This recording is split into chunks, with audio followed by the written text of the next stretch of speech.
Retrouvez le journal écho de Lyon Décideur avec Axelio, spécialisé dans l'executive search et le recrutement pour les fonctions de dirigeants, cadres et experts à Lyon, Paris et à l'international.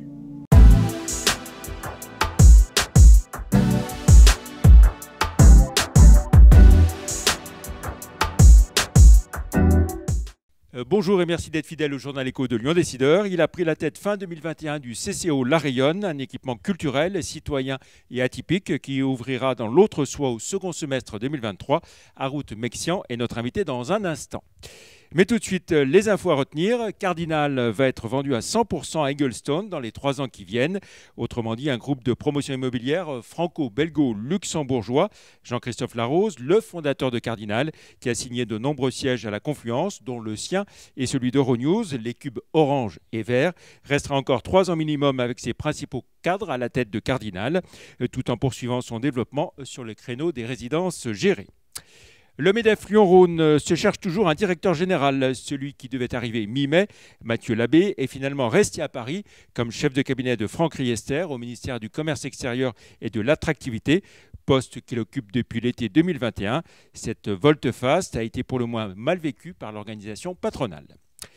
La DERLI, l'Agence pour le développement économique de la région lyonnaise, en revanche, elle a trouvé un nouveau directeur, en la personne de Bertrand Fouché, qui prendra ses fonctions le 29 août prochain, un an après le décès subit de Jean-Charles Faudis, ex de chez Capgemini et Accenture. Bertrand Fouché dirigeait depuis 5 ans l'opération Territoire zéro chômeur à Villeurbanne.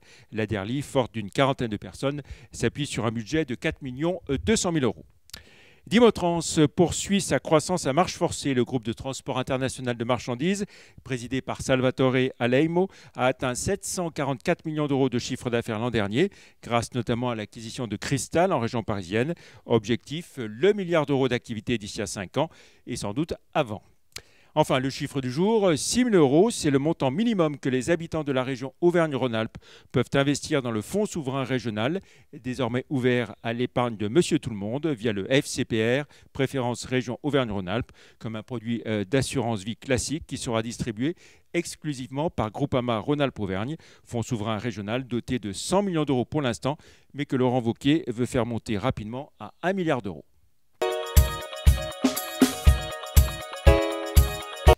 Voilà, place à notre invité à présent, Harout Mexian, bonjour. Bonjour. Directeur du CCO La Rayonne depuis cet automne, un équipement culturel, citoyen et atypique, on va dire, qui va ouvrir dans l'autre soie au second semestre 2023. Un projet assez unique en son genre, qui mobilise 12 millions d'euros d'investissement. Alors, expliquez-nous un petit peu tout ce qui se prépare. Bien, ce qui se prépare, c'est déjà un projet, comme vous dites, atypique, c'est-à-dire le CCO, qui est un lieu d'innovation sociale, culturelle. À travers ce projet, arrive au sein d'une gouvernance partagée avec des acteurs de la ville, un bailleur social, un promoteur, 2 associations, à construire, à imaginer un nouveau quartier, une nouvelle entité urbaine avec une forte mixité d'habitat. Et c'est cette symbiose, c'est cette association qui donne vraiment cette force-là à ce projet. Voilà. Et donc, CCO qui a lui plus de 50 ans d'existence. Alors 60, même 60 prochaine. Oui. 60. Oui. Et donc ce qui va arriver, c'est une nouvelle salle de spectacle de 1000 places, avec aussi une pépinière culturelle, c'est-à-dire un lieu dédié aux acteurs de la filière culturelle de la métropole pour qu'ils puissent se développer et asseoir leurs projets. Et puis un lieu de vie qui sera au service là, des habitants et aussi d'une filière de l'économie sociale. Voilà. Et alors, on va reprendre tout ça, on va essayer de le reprendre dans le détail. Alors, quelle articulation avec le quartier de la Soie? Le projet s'appelle l'autre Soie. Alors, l'autre Soie, parce que le quartier de la Soie se développe maintenant depuis de nombreuses années autour d'une polarité plus au nord. Et il manquait un petit peu ce trait d'union entre le sud du carré de Soie et le nord.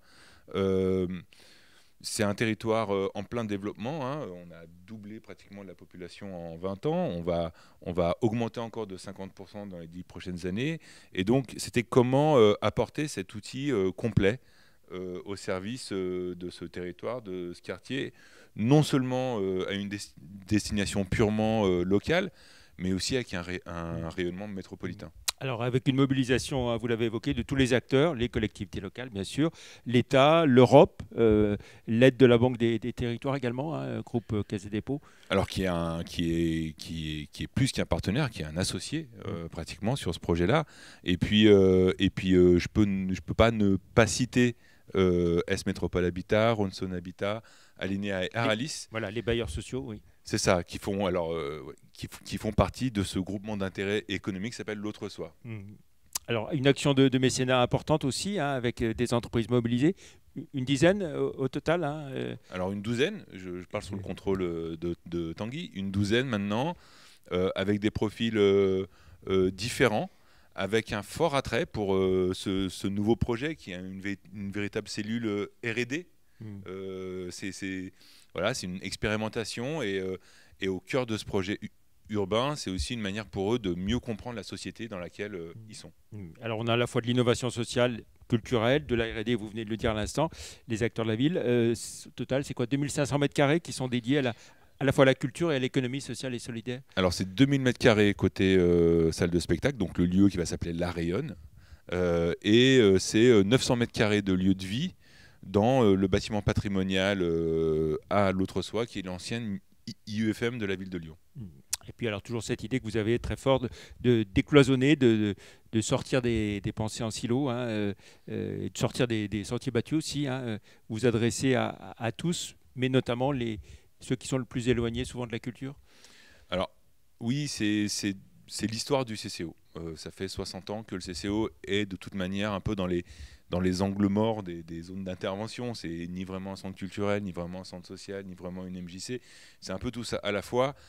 Et en même temps, là, en s'ouvrant à son territoire de manière complète, c'est une volonté de pouvoir être le plus inclusif possible et de pouvoir, au final, assurer sa mission principale, qui est l'émancipation des populations. Avec une pratique créative importante, une politique créative importante. Alors, surtout axée autour des arts participatifs, en réinterrogeant cette frontière entre artistes, habitants, amateurs, professionnels, en essayant de redéfinir un peu qui sont les commanditaires de l'art.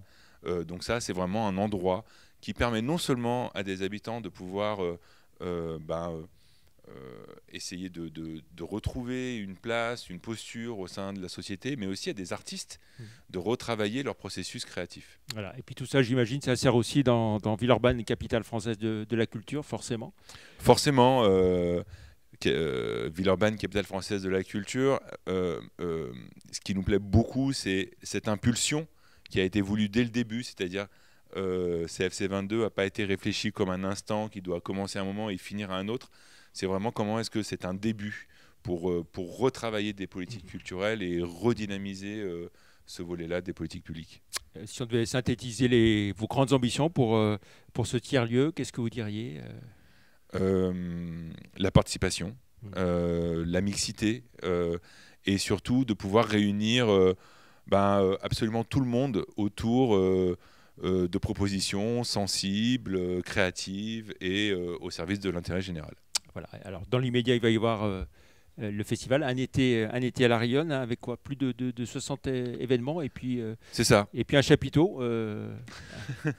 Oui, c'est ça. On a voulu améliorer les conditions d'accueil des publics et des artistes. Donc on a installé un chapiteau dans le parc. On a voulu aussi ouvrir plus souvent le parc cette année. Donc c'est tous les jeudis, vendredis, samedis de mi-mai à mi-octobre. Et c'est une ouverture inconditionnelle, c'est-à-dire billetterie, pas billetterie. Vous pouvez accéder à ce parc qui est un véritable joyau caché dans cet environnement très minéral. Et oui, c'est plus de 60 événements cette année, avec des belles propositions, toujours le plus souvent en partenariat avec d'autres structures pour leur donner de la visibilité et les moyens de pouvoir faire une offre pour tout le monde. Voilà. Et puis alors, à la fin de l'été, en septembre, hein, le gala des possibles. Alors oui, c'est un grand moment pour nous. C'est l'occasion de pouvoir réunir tous nos partenaires dans un lieu à chaque fois qu'on cherche atypique. Donc on ne peut pas dire grand-chose puisque c'est encore un secret. Et cette année, ce sera le dernier gala à l'extérieur du bâtiment. Normalement, l'année prochaine, on aura un toit et des murs pour nous abriter. Voilà, la date de ce gala, c'est le 21 septembre. 21 septembre. Oui, parce qu'il va y avoir aussi une future salle de spectacle. Hein, oui, c'est ça. 2000 places à peu près. 1000 places qui va être inaugurée, si tout va bien, fin septembre 2023. Et là aussi, ce sera une salle. C'est pas souvent qu'on ouvre une salle de spectacle sur le territoire de la métropole. Et là, c'est une salle qui se voudra vraiment ouverte à tout ce qui est possible de proposer. Donc, évidemment, on n'est pas en silo, ni esthétique, ni disciplinaire. Et elle est ouverte à toutes et à tous. Est-ce que vous avez été touché, vous, par la baisse des subventions décidées par la région ou pas? Alors, écoutez, pour le moment, nous, on n'a pas de réponse. Donc, je ne peux pas vous répondre. Très bien. Merci beaucoup, Harout Mexian, d'être venu. Merci à vous. Donc, longue vie au CCO La Rayonne. Plein succès pour les prochaines semaines et puis cet été à La Rayonne avec plein de belles choses à découvrir. Merci beaucoup. Merci d'être venu jusqu'à nous. Très bon week-end. On se retrouve la semaine prochaine pour un autre Journal Éco. Merci, au revoir.